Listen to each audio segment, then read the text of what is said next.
siap-siap karena kita ada 6 orang yang akan kasih perspektif masing-masing. Hai semuanya, gimana kabarnya nih? Semoga lagi pada semangat ya, karena obrolan kita ini bakal panjang banget. Jadi kita mulai aja yuk. Pertama-tama siapa nih yang mau bahas kebudayaan yang ada di Jawa? Tuh, Nandita tuh. Aku dulu deh. Jadi kalau bicara budaya di Jawa, satu hal yang nggak bisa kita lewatin itu wayang ya. Wayang itu bukan cuma sekedar buat hiburan aja, tapi juga punya makna filosofis yang dalam. Misalnya tokoh-tokoh seperti Semar dan Pandawa itu melambangkan ajaran moral yang dibalut dalam cerita-cerita epik seperti Mahabharata dan Ramayana. Betul banget, aku juga mau menambahin. Dan menariknya, wayang juga punya sejarah panjang dalam proses penyebaran Islam di Jawa. Contohnya itu Sunan Kalijaga, di mana beliau itu menyipsikan ajaran-ajaran Islam di dalam cerita wayang. Jadi masyarakat yang dulu-dulunya yang tadinya Hindu Buddha lebih mudah menerima Islam. Dan gak cuma wayang guys, ada juga seni gamelan. Gamelan itu sampai sekarang masih sering dipakai dalam acara keagamaan, kayak peringatan Maulid Nabi di beberapa daerah Jawa. Musiknya itu mengandung unsur-unsur yang menenangkan, dan ternyata bisa jadi media yang menyatukan budaya dengan keagamaan. Iya bener banget, budaya Jawa itu kaya banget dengan seni dan tradisinya. Dan banyak diantaranya yang dipadukan dengan nilai-nilai Islam. Tapi ada satu hal lagi yang penting nih, yaitu tradisi selamatan. Ini itu semacam acara doa bersama yang dilakukan saat momen-momen penting seperti pernikahan, kelahiran, sampai kematian. Nah, selamatan ini juga guys, kontroversial sebenarnya.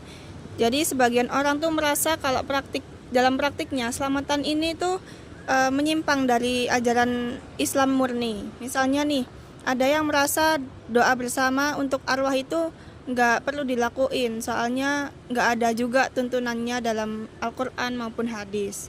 Nah, ini yang bikin menarik karena di sisi lain buat sebagian besar orang Jawa, selamatan itu lebih ke bentuk pengungkapan rasa syukur dan penghormatan kepada leluhur. Jadi lebih ke tradisi sosial daripada keagamaan yang saklek gitu. Terus siapa ya? Dan perdebatan kayak gini bukan cuma terjadi di soal selamatan aja ya, tapi juga kayak tradisi nyadran. Di beberapa daerah, terutama di Jawa Tengah, nyadran ini adalah kegiatan membersihkan makam menjelang Ramadan dan biasanya diiringi dengan doa bersama. Ada yang bilang ini syirik, tapi bagi yang lain ini cuma tradisi mengingat keluarga yang sudah meninggal. Ya, jadi kita bisa lihat di sini ada perbedaan perspektif antara mereka yang ingin mempertahankan tradisi dan yang ingin fokus ke agama yang mungkin lebih murni, dan ini sering banget bikin gesekan di masyarakat. Bener banget, bahkan kadang gesekan ini juga melibatkan pemerintah. Pemerintah itu di posisi yang serba salah loh. Kalau mereka mendukung pelestarian budaya, ada yang protes karena merasa budaya itu bertentangan dengan ajaran agama. Tapi kalau mereka lebih tegas ke aturan agama, ada yang merasa pemerintah nggak mendukung kebudayaan lokal. Contohnya waktu itu ada polemik tentang wayang kan. Ada daerah yang mengusulkan untuk mengurangi pertunjukan wayang karena dianggap mistis. Tapi di sisi lain, ada komunitas budaya yang menganggap ini tindakan yang bisa mematikan seni tradisi. Sama seperti acara sekatan di Yogyakarta, itu kan tradisi peringatan Maulid Nabi. Tapi caranya itu pakai gamelan dan ada festival di alun-alun. Ada yang merasa perayaan Maulid seharusnya lebih fokus ke nilai-nilai religiusnya tanpa embel-embel festival. Kalau kita lihat lebih jauh, sebenarnya ada cara-cara menyesuaikan tradisi dengan nilai-nilai agama. Tapi emang nggak mudah. Misalnya beberapa daerah tetap melestarikan sekaten, tapi memperkaya kontennya dengan ceramah-ceramah Islam. Jadi antara budaya dan agama bisa saling melengkapi. Nah, setuju banget nih. Emang nggak bisa dipungkirin ya, buat beberapa orang tuh tradisi lama itu udah jadi kayak bagian dari identitas diri mereka, jadi nggak mau dihilangkan. Tapi kadang tuh ada kebijakan pemerintah yang misalnya nih coba mengatur hal itu atau bahkan menghilangkannya. Nah itu bisa jadi polemik, bisa jadi masalah karena mereka bakal nganggap kalau itu tuh cuma mendukung salah satu pihak aja. Nah ini juga jadi polemik nih, banyak banget di media sosial. Banyak orang yang ngerasa kalau pemerintah tuh harus lebih tegas. Nah sementara banyak juga yang minta kalau tradisi ini tuh tetap dipertahanin aja. Tapi menurut aku sih penting juga buat untuk kayak mengedukasi masyarakat tentang asal usul tradisi, biar ini tuh nggak jadi salah paham. Iya benar, edukasi ini kunci sih. Kalau orang lebih paham karena suatu tradisi ada atau bagaimana proses adaptasi ajaran Islam dalam tradisi Jawa dulu, mungkin gesekan itu bisa lebih diredam. Misalnya kita lihat dari sejarahnya, contohnya kayak Sunan Kalijaga. Dulu beliau kan menggunakan pendekatan budaya untuk menyebarkan agama Islam. Kalau pendekatan itu berhasil di masa lalu, kenapa sekarang kita malah jadi mudah terpecah karena perbedaan? Nah, itulah yang seharusnya jadi pembelajaran buat kita. Bukan cuma soal mempertahankan tradisi, tapi juga bagaimana kita bisa menghargai upaya orang-orang terdahulu yang mencoba mencari jalan tengah antara budaya dan agama.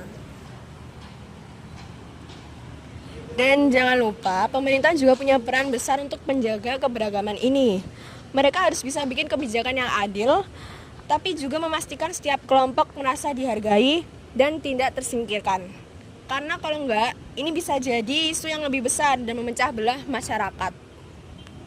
Benar banget, dan peran kita sebagai masyarakat juga penting supaya kita bisa terbuka dalam memahami perbedaan ini. Gak perlu terlalu memaksakan pendapat kita ke orang lain, tapi coba untuk mendengarkan sudut pandang yang berbeda.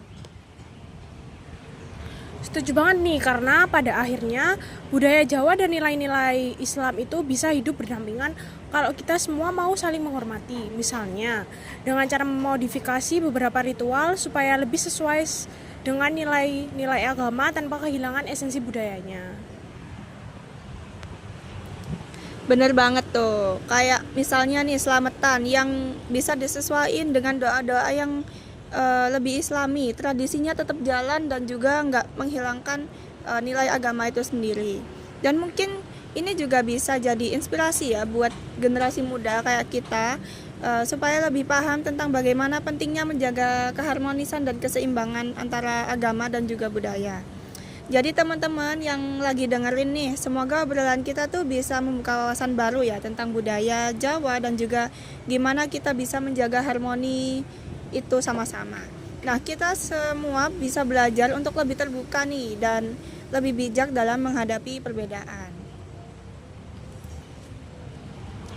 Yap, obrolan ini memang gak akan selesai dalam satu episode, tapi semoga kalian bisa dapat sesuatu yang positif dari sini. Jangan lupa buat share podcast ini dan kasih pendapat kalian soal budaya di Jawa dan bagaimana kita bisa tetap merangkul perbedaan.